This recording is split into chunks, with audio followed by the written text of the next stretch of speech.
Welcome back to Logical Magic, Examining Esoterica. My name is Elaine, and I'm a Celestial and Angelic Magic practitioner, as well as a tarot reader and a psychic. Now, on this particular podcast, I usually do longer form interviews, but I'm also doing a series of shorter episodes that are basically cliff notes around spiritual and magical practices. So today, I'm explaining to you what the form of Celestial and Angelic Magic is that I practice. Now, this is going to, first of all, we need to cover one thing right away, and you're going to hear me say it over and over again because it is a lesson that most people need to incorporate into their spiritual practice, which is that all belief systems, all narratives that you learn around your beliefs, none of them are absolutely literal. They are trying to break down a universal truth that is beyond our current understanding into a form that can be understood as we are in this current form. So if somebody absolutely invests in the narrative built around star seeds, that is the answer for them. Now, is it absolutely literal? No, it's not. The Christian Bible, is it absolutely literal? No, it's not. It is a form, it is the way to teach a lesson to people who are interested in learning about a spiritual practice. And that's what all religions actually are. People who are inspired by a divine presence, because it is the divine that is the universal and uniting experience. But when you think divine, don't think the God of the Bible. Think of basically a consciousness at the center of the universe, and that is the divine. So, celestial and angelic magic, as I practice it, because there is a different form that I do not practice, and I'm not super familiar with it. This particular form that I practice is based on the Book of Enoch. And Enochian magic is sometimes referred to. In the Book of Enoch, which has been removed from most Christian doctrine, I think it is still present in one of the doctrines or one of the churches within Ethiopia, of all places, but it has been over the ages removed from most doctrines, mostly because in it, there are something called fallen angels. There are something called the Watchers. And this is the concept that God sent angels to watch over mankind, but that these particular angels were basically seduced away from their divine path by the vices of man. So lust and greed and all of the other things that, are lesser natures that we try to combat. And that very specifically, these angels then mated with with human women, with women. And they left behind the language or the lessons of the forgotten doctrines, the rejected doctrines, and that became magic. And so that's where the concept of a lot of demonology comes from, is these fallen angels who turned away from God and instead interacted with man and bred with man and brought the lessons of magic to man. Now, it has been rejected by many religions simply because it talks about angels turning away from God. And other magical practices are present in it. So there are some instances, it is incomplete in the forms that we normally see it, although it does exist within that Ethiopian practice.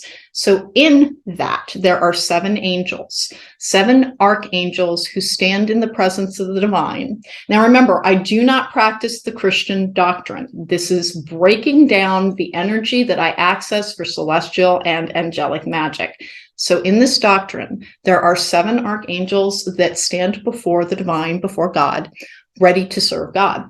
And of those 7, 4 were allowed to intercede on behalf of man, meaning they can directly interact with man, but they are not part of the Watchers. Those are the fallen angels who essentially turned their back on the divine to have more of a human experience, and then brought the mystical and the magical lessons to women, in particular, their wives, which is part of the way that the Christian religion tells you that, witches and magic are evil. And, it's basically that the Christian religion does not like women having power in their own hands.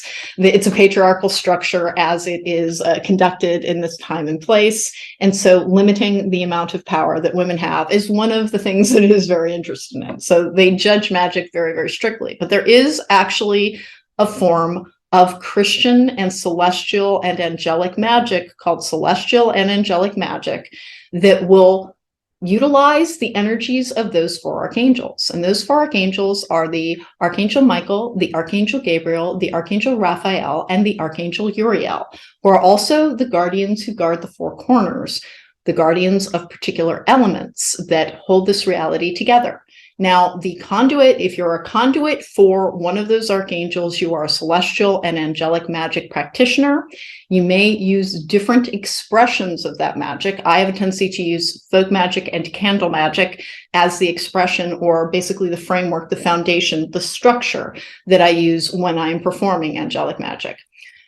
The reason that it is not more widely known is it cannot be used for baneful purposes. Since it is the magic of the divine, and baneful, B-A-N-E-F-U-L, it cannot be used as punishment. It can't be used in support of vice. It can only be used to heal, to allow people to prosper and to grow. So it can involve money, but it has to be the pursuit of money in order to provide for needs, in order to do good in this world. It can't just be about greed. So the 4 archangels, I am attached to the Archangel Gabriel, and on multiple podcasts in multiple different areas, I have told the story of how I found out that there was something protecting my life that I have always, since I was a very small child, understood to be the Archangel Gabriel. The Archangel Gabriel is the guardian of air, who brings epiphanies and truth. And that is part of the reason that I do what I do. When I do readings for people, I help them find basically resonant messages for their path. Now, can I tell people about, hey, what's going to happen in my love life? What's going to happen in my career? Yes, absolutely. But my main purpose in doing what I do is to help people find a way forward on their purposeful journey, on their divine path. And they will also be people who are very likely connected to one of the archangel powers. Now, if you practice celestial and angelic magic, it will be used for miracles, for healing, for removing demons and removing entities. And the reason that it is practiced through the celestial and angelic magic is through the belief of Enochian magic has to do with the alphabet of angels and sigils, and it can be found in chaos magic, which chaos magic is a relatively new term. It was coined in the 1970s that basically says that you can pick and choose, and from a cafeteria style perspective, take from other practices to build your own practice. It has a lot of the Enochian symbols. It also uses sigils, which are about basically programming the reality around you almost through a form of code. That is what a sigil is. They're actually very easy to make. Chaos magic has very little structure by design. Celestial and angelic magic is not chaos magic. It is actually something that it's never completely gone from reality, but it comes back at a stronger level when we are out of energetic balance, because that is really what it exists to do. Our world needs to be in a state of balance. Although it believes strongly in the concepts of right and wrong, it is not as wedded to, for instance, sexuality is not wrong in celestial and angelic magic. The expression of sexuality is not wrong. It is not a shaming or a controlling form. It is a direct connection to the energy of that particular archangel and the element that they guard. Now, I work with all 4, but my chief connection is to the Archangel Gabriel. So I do a lot with the spirit of air, who is the Archangel Gabriel. Now, as I said, all belief systems are breaking down a real power and telling a story around it. So is it really the Archangel Gabriel? As I have always understood it and as I've always interacted with it, yes. But that was because when I first started to understand it, I was a kid. I was a child. I was a literal child. And so that was the easiest way for me to understand it. As I have grown, as I have had a more nuanced experience and a more nuanced understanding of what is possible, more than one thing being true at once and more than one thing being possibly true at once, is a greater expansion of like a more sophisticated view of what is possible. We want things to be simplistic. We want these very, very easy answers. But in reality, what we are trying to grasp is beyond our current understanding, which is why different people have different answers. In celestial and angelic magic, you are trying to invite the pure energy of the divine, which is why it cannot be used for baneful purposes. Baneful purposes, there's nothing wrong with it. Everybody is here to walk a different path, to learn different lessons. There's some people who will come here to live a morally neutral experience with their magic, and that is equally valid. It isn't about judgment. It is about what you chose before you came here. And I apparently choose to be some form of goody-goody every single time and have been sworn to this form of magic throughout lifetime after lifetime. And when I'm doing particular forms of magic, I do a form of channeling that I'm not even aware of what I'm going to be doing before I go into it. And that's very normal as well. It is used for the betterment of a soul, to free it of its lesser attachments, to help that particular person overcome their shadow side, frequently about healing their trauma. And it is to bring the state of that particular person into a greater energetic balance in equal measures, the light and the dark, where the light is what you choose to rule the darkness with, meaning you are not at the whim of the darkness within. You are choosing the light. You are trying to reach for your higher self and evolve as a spiritual being throughout the course of this life. And that is what celestial and angelic magic is used to do. Now, separately, most magic practitioners also have some forms of magic where, because sometimes you do need to do money magic, sometimes you do need to protect yourself, sometimes you do need to bind somebody. So most practitioners who are capable of doing celestial and angelic magic also have been drawn to other forms of magic. They will usually have very intuitive understandings, and as soon as they start learning about something, it is almost as if that knowledge expands without any effort, without any need to learn. Like you crack open a book and it's like an encyclopedia ends up in your brain.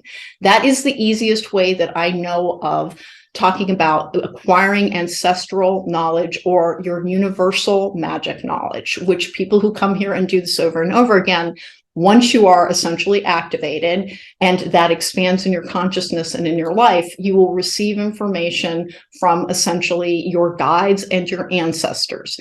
Now, I want to talk a little bit about the difference between guides, guardians, ancestors, and angels.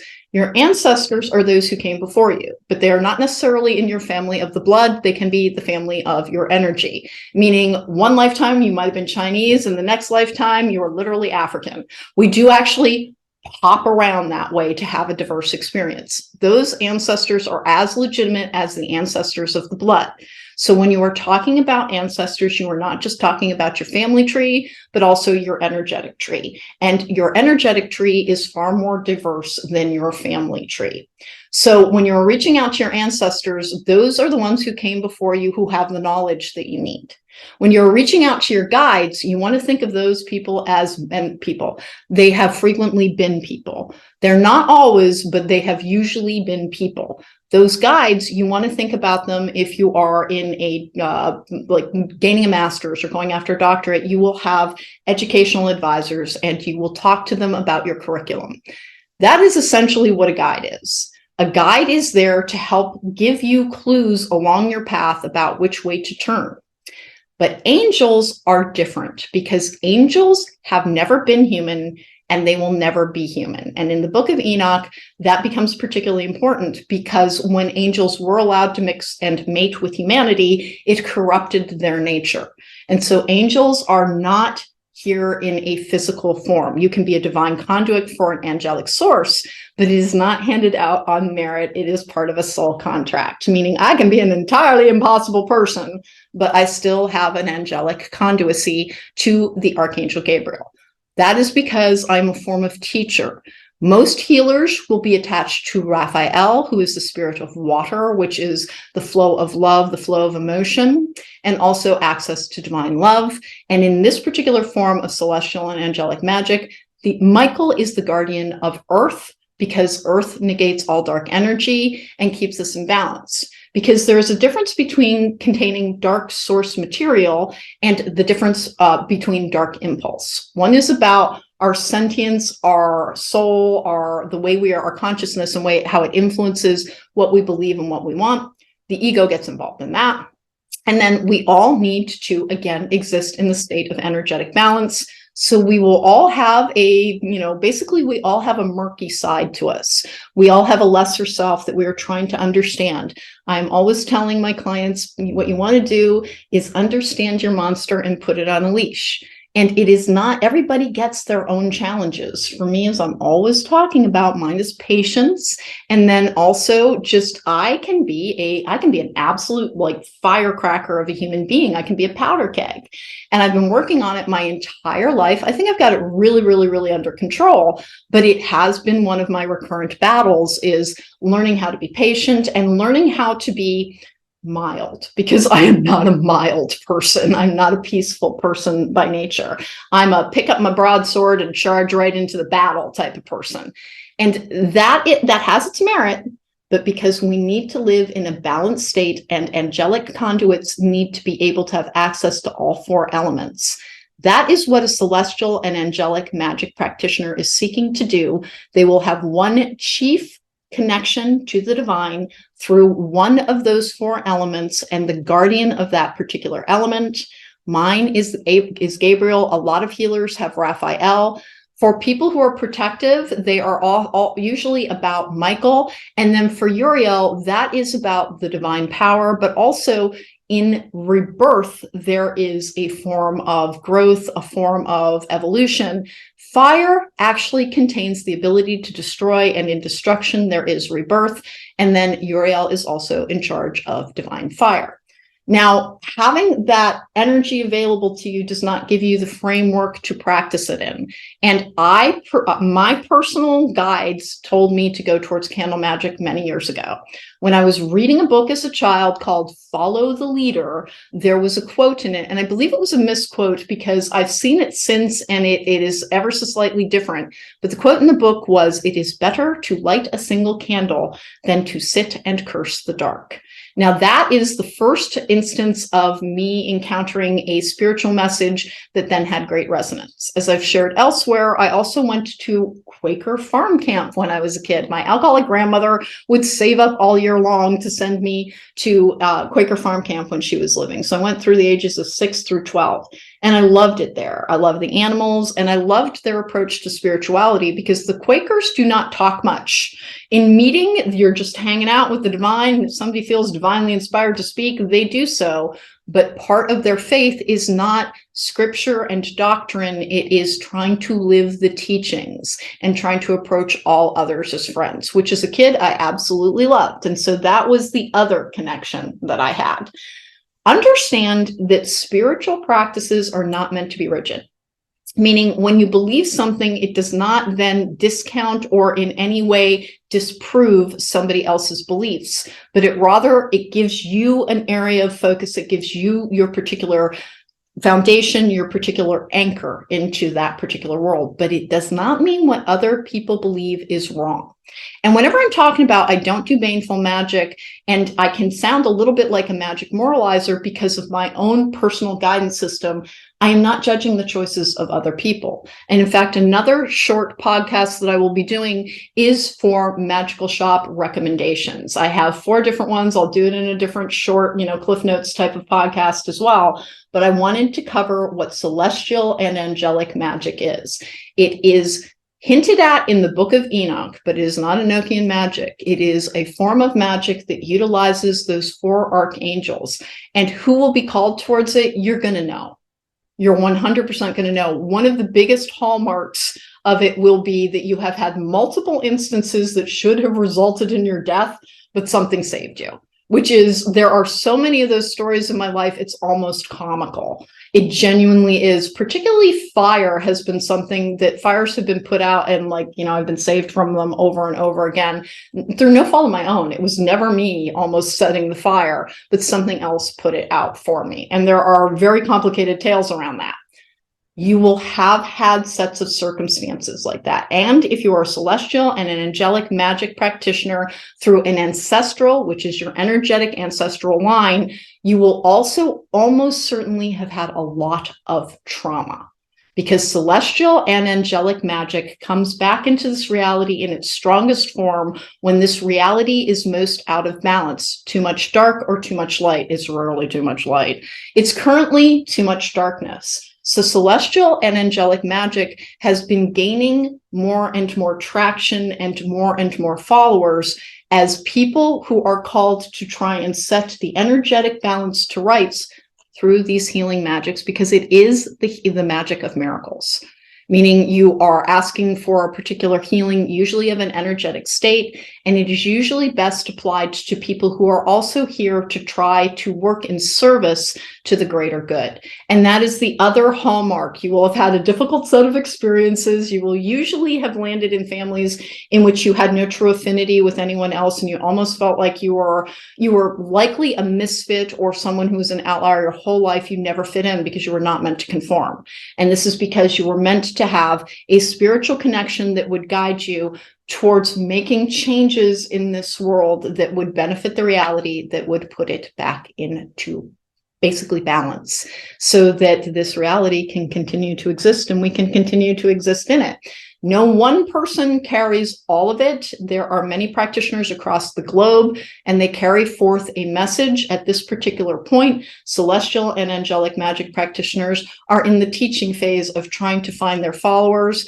And again, the way to recognize it is you will have known that you have magical abilities your whole life, and you will have had usually a traumatic experience that did not, you either always felt a part or were actually a part, because these people we don't run with the herd. We're not meant to. We're supposed to be people who step outside of it and who are here to help expand others, to help teach them new ways of doing things so that we can have better results. But it is not part of the Christian religion, even though I approach it through archangels. I actually, the teachings of the actual central figure of the Christian religion are ones that I greatly admire and try to embody. But the Christian religion has become a very hypocritical structure, quite frankly. It is not about judging one another. It is supposed to be about helping one another, regardless of what they believe, which seems to be a message that many Christian churches have completely lost. They walked forward thinking that speaking the word rather than living the word was more important. So that has become a power structure. Regardless of that power structure and the fact that I do not participate in it, my intent in celestial and angelic magic is to draw down that energy of the divine through a magical focus, which is a magical tool, which for me is usually candle magic. And there are representations of it on my community page on YouTube, also on Instagram. I had to put my Instagram account to private. They have so many scammers on Instagram that almost every practitioner and tarot reader has to, or else somebody's going to clone you and pretend that they're you.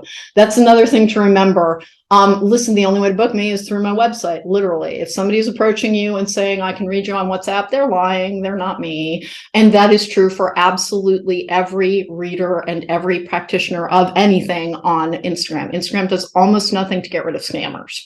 So, having said that, it's up on my Instagram as well. I will approve some people, but usually not people in the same trade, simply because they have often been cloned as well. So on my YouTube channel, there is a community page that has a lot of different representations of the different types of spells. Sooner or later, I will be teaching those to the people who are truly called to this particular form of magic. They quite frequently are also practicing a different form of magic for the different needs in their lives, but their primary source to ancestral magical knowledge is through celestial and angelic practitioners, through the archangels. And usually it's Raphael. Gabriel's the wordy one, I bet you can guess. That is the spirit of air, which is the spirit of communication, which is also, if you are a conduit for Gabriel, and there are other conduits for Gabriel, you are likely meant to be a teacher as well. So that was the Cliff Notes on what's celestial and angelic magic. There is a different form of it. It genuinely has to do with the fallen and the Enochian symbols that are not part of what celestial and angelic magic is for me. And is there anything wrong with it? No, there isn't. There's just that slight difference. So you will hear that there are celestial and angelic magic practitioners doing a slightly different form of it. And one is not better than the other, but we all choose a different path. So that was about celestial and angelic magic. Look for, I'm going to be able to recommend people who cast the type of spells that I don't cast, and magic shops. Those are two that I have coming up fairly shortly. But thank you for joining me for this, the Cliff Notes version of what is celestial and angelic magic, and can you include it in a practice without changing your practice? Absolutely yes. No matter what you're doing, you can also separately do focus work about healing, about making things better. We do not need to be perfect people in order to walk in this particular realm. If you want to book me for a private reading, there's an at therisingmoon.com is where you would be able to book me. And you can find me on YouTube at cronecast at the rising moon. Thank you. Take care and live magically.